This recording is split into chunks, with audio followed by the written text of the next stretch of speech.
Sugatan si San Fernando, Cebu Mayor Lacambini Neneth Reluya matapos siyang tambangan ng mga nakamotorsiklong salarin sa Barangay Linaw sa Talisay City. Namatay naman ang mister niyang si Barangay Captain Ricardo Reluya Jr., pati ang dalawa pa nilang kasama. Sabi ng pulisya, posibleng may kinalaman sa politika ang krimen.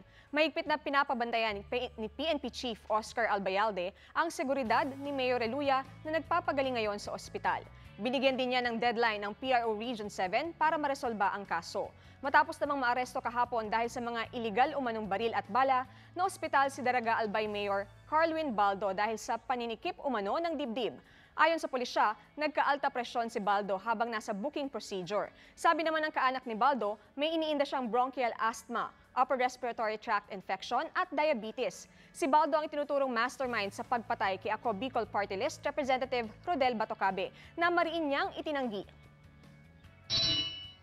Facebook friends, pasado na sa second reading sa Kamara ang ipinapanukalang amendments sa Juvenile Justice and Welfare Act. Pero kung dati, minimum age of criminal responsibility ang nakalagay, ginawa na itong minimum age of social responsibility ngayon. At imbes na 9 years old, ginawa na itong 12 years old. Sabi ni House Committee on Justice Chairman Congressman Doyle Leachon, ito na rin ang napagkasundoan ng mga mambabatas dahil may mga nagsasabing masyadong bata ang 9 years old. Pinatibay rin sa panukala ang probisyon para sa funding ng mga bahay pag-asa kung saan dadalhin ang children in conflict with the law. Manggagaling ang budget sa pondo ng DSWD. Kapag hindi pa nakakapagpatayo ng bahay pag-asa sa isang lugar, pwedeng ibalik muna sa magulang ang bata at isailalim sa intervention program. Kapag nagawa na ang bahay pag-asa, pwede nang ilipat doon ang bata. Sa Lunes, target isa lang sa third reading ang panukala. Nagtataka ang Manila City Engineering Office kung paano nasabi ng Department of Environment and Natural Resources na major pollutant ng Manila Bay ang Manila Zoo. Kasunod yan ng utos ng Manila City Government na ipasara pansamantala ang zoo sa rekomendasyon ng DENR. Sabi ni Manila City Engineer Rogelio Legaspi, sa septic tanks na pupunta ang dumi ng mga taong galing sa parke. Ang dumi ng hayop sa compost pit inilalagay para gawing fertilizer. Pero sabi ni Legaspi, susunod pa rin ang Manila Local Government sa rekomendasyon ng DENR.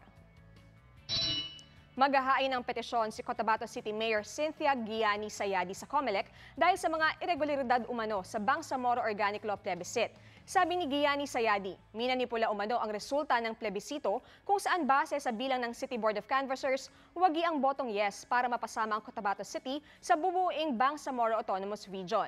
Sabi ng Mayor, kaya niyang patunayan na mayroong mga flying voter noong plebisito. Hinaras din umano ng MILF ang ilang botante. Wala pang sagot tungkol sa harassment issue ang MILF. Pero sinabi ni MILF Peace Panel Chairman Mohagher Iqbal na lalong lalago ang Cotabato City sa ilalim ng Bangsamoro Region.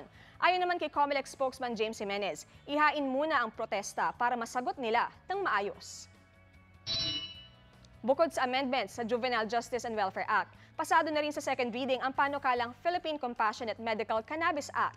Layo nitong gawing mas madali ang access para sa mga nangangailangan ng medical marijuana. Anong masasabi niyo mga kapuso? Feel free to comment below. At para sa ibang top stories for the day, visit our website and social media pages. Ako po si Victoria Tulad.